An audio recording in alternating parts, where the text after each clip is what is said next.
राशि मानक विषय जानिबा आम ज्योतिष शास्त्र रे 12टी राशि अछि। ए 12 राशि मध्य वृष राशि विषय आज जानिबा। वृष राशि होछि वृष आकृतिर वृष भलिया। ଏହା वर्णचर राशि दिवस रे वर्णचर। यार दिग दक्षिण दिग अधिपति।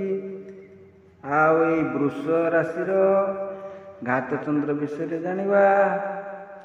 वृष राशि होछि शुक्ल वर्ण वृष राशि वर्ण। यार घात चंद्र होछि यार कन्या चंद्र। 12 घात 12 होछि शनिवार। घात तिथि चतुर्थी। घात नक्षत्र हस्ता।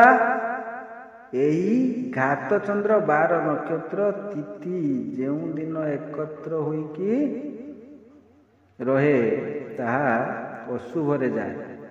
पांजी द्वारा देखी यार निराकरण मध्य करा जाई पारे एवं सतर्क अवलंबन करा जाई पारे। वृष राशि रे भी से भला 3 प्रकार अछंती देवगण दानव गण मानव गण। तेणु सेटा परे कहबा। तेणु वृष राशि विषय आउ किछि जानियो। वृष राशि ही थिले कोन होकटे जनकर जदि वृष राशि थाए तेबे कोन हुए। से व्यक्ति कौन ना सी लड़ुआ प्रकृतिर रहिबे। लड़ी भी छाड़िबे हार मानिबेनि साहसी तेबे क्षण कुपी टिके रहिबो। हठात रागी जिवे बुद्धिवंत बुद्धि ठीक रहिबो। बुद्धि अनुसार काम करिवे कौशली थिबे। संसार माने प्रेमी थिबे संसार प्रेमी आउ प्रेमालापी थिबे। संसार विलासी परहितकारी शत्रुवादी शत्रु सहित वाद जुटी पारे दमन करिपारती।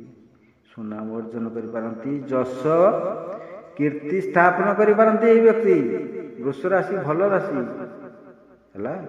याकर दृष्ट जोग वर्ष अनुसार एई वृष राशि व्यक्ति मनकर पाइत पड़े 2 3 5 6 8 12 16 19 22 24 28 32 45 46 52 64 एभली वर्ष अनुमति मध्य रिष्ट जुग घटी पारे।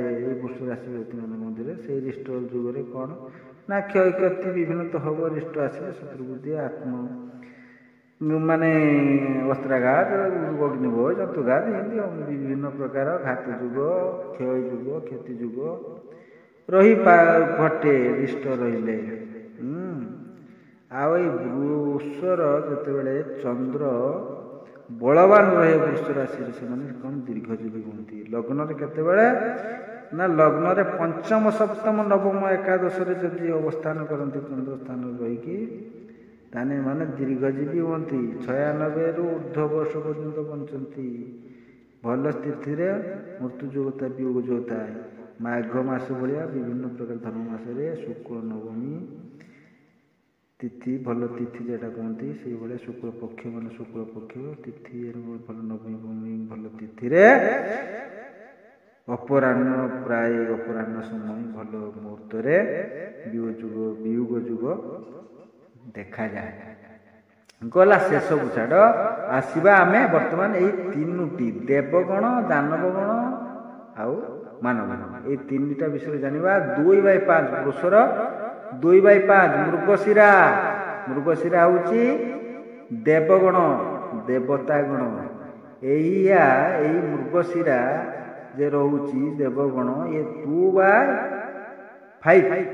2/5 माने 2 रे 2 होत पार।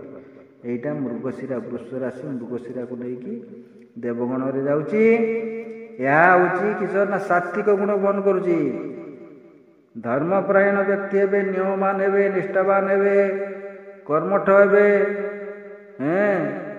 ज्ञानी हेबे एवं भल सत्संग परायण हेबे। ये भल जीवन यापन देखाऊची है शांति जीवन यापन। बर्तमान देखिए वृष राशि कृत्रिका दानव गण ओभर स्मार्ट तामसिक गुण रही। तामसिक गुण रही माने तम गुण कृत्तिका नक्षत्र दानव गुण विभिन्न प्रकार कुसंगर घटी पारे। स्मार्ट स्मार्ट बहुत बुद्धि पाठ चाकरी क्षेत्र में जोग सब जोग हम किंतु जी माने जोग हो किसी वियोग घटना କୁସଙ୍ଗ ଘଟିବାର ଅଛି ବିଭିନ୍ନ ପ୍ରକାର ଏଇ ତାମସିକ ଗୁଣ ଯୋଗୁଁ ଧର୍ମପ୍ରାଣ ରହିବ ସବୁ ଭକ୍ତି ଠିକ୍ ରହିବ କିନ୍ତୁ ଗୁଣ ଛାଡ଼ି ତାମସିକ ଗୁଣ ରହିବ ନା, ତେଣୁ ବିଭିନ୍ନ ପ୍ରକାର ସଙ୍ଗୀ ରହିବେ। ମାନେ ଏଇ ଦାନବ ଗଣର ବ୍ୟକ୍ତି, ବୃଷ ରାଶି ଦାନବ ଗଣ ବ୍ୟକ୍ତି ଏମାନେ ସବୁବେଳେ ଆଳାପି ଥିବେ, 10-50 ଜଣ ସାଙ୍ଗ କିମ୍ବା ସଙ୍ଗୀ ସହିତ ରହିବେ, ରାଜନୀତି କ୍ଷେତ୍ରରେ ବି ରହିବ, ଧର୍ମ ରାଜନୀତି ସବୁ କ୍ଷେତ୍ରରେ ଏମାନଙ୍କର ପରାକ୍ରମ ରହିବ। ଏମାନେ ଭଲ ଅଧିକ ଟିକେ ବୁଦ୍ଧି ସମ୍ପନ୍ନ ହେଇ ଆତୁରା ହବ କାମ କରିବେ, ଓଭର ସ୍ମାର୍ଟ ଯେଉଁଟା କୁହନ୍ତି। ଏଇଟା ଗଲା ରୋହିଣୀ, ଯେଟା ଯେମିତି ରାଜସିକ ଗୁଣର ରହିବ। ଯେଟା ହେଉଛି ମାନବ ଗଣ ବା ନର ଗଣରେ ଯାଉଛି ରୋହିଣୀ। ଏଇଟା 2/4 ଆସୁଛି। ରାଜସିକ ଗୁଣ ଭକ୍ତି ପ୍ରେମ ରହିବ, ଏକାଗ୍ରତା, ସାଂସାରିକ ସୁଖ ଭଲ ରହିଛି, ବେପାର ବାଣିଜ୍ୟ କ୍ଷେତ୍ରରେ ଭଲ, ସବୁ କ୍ଷେତ୍ରରେ ଭଲ, ଚାକିରି କ୍ଷେତ୍ରରେ ଭଲ ହେଉଛି ମଧ୍ୟମ ଯୁଗ। ତେଣୁ ବୃଷ ରାଶିର ରୋହିଣୀ କ୍ଷେତ୍ରରେ ଏଇଭଳିଆ ଘଟିବ। ଓଭର ସ୍ମାର୍ଟ ହେବ ନାହିଁ, ମଧ୍ୟମ ସ୍ମାର୍ଟ, ସବୁ ବେଶୀ ସବୁ ଠିକ୍, ମିଳାମିଶା ସେତେ ଖରାପ ନୁହେଁ ଭଲ ନୁହେଁ, ମଧ୍ୟମ ଭାବରେ ସବୁ ରହିବ। ଏବଂ ସାଂସାରିକ ଯୁଗ, ସଂସାର ମୋହ ମାୟା ଏସବୁକୁ ସମ୍ପୂର୍ଣ୍ଣ ରୂପେ ଆନନ୍ଦ ବିଳାସ ରହି ଏମାନେ ଭଲ ସାଂସାରିକ ଜୀବନ ଅତିବାହିତ କରିବେ। ଏଇଭଳିଆ ଗଲା ଆମର 3ଟି ବୃଷ ରାଶିର ଦେବତା ଗଣ, ଦାନବ ଗଣ ଏବଂ ମାନବ ଗଣ ବିଷୟରେ ମୁଁ କହିଲି, ବୃଷ ରାଶି ବିଷୟରେ କହିଲି। ତେଣୁ ଏଇଭଳି ଗୋଟିଏ ପରେ ଗୋଟିଏ ରାଶି ବିଷୟରେ କହିବା। ମୁଁ ରବୀନ୍ଦ୍ର କୁଲାରୀ ରହୁଛି। ଜୟ ଜଗନ୍ନାଥ।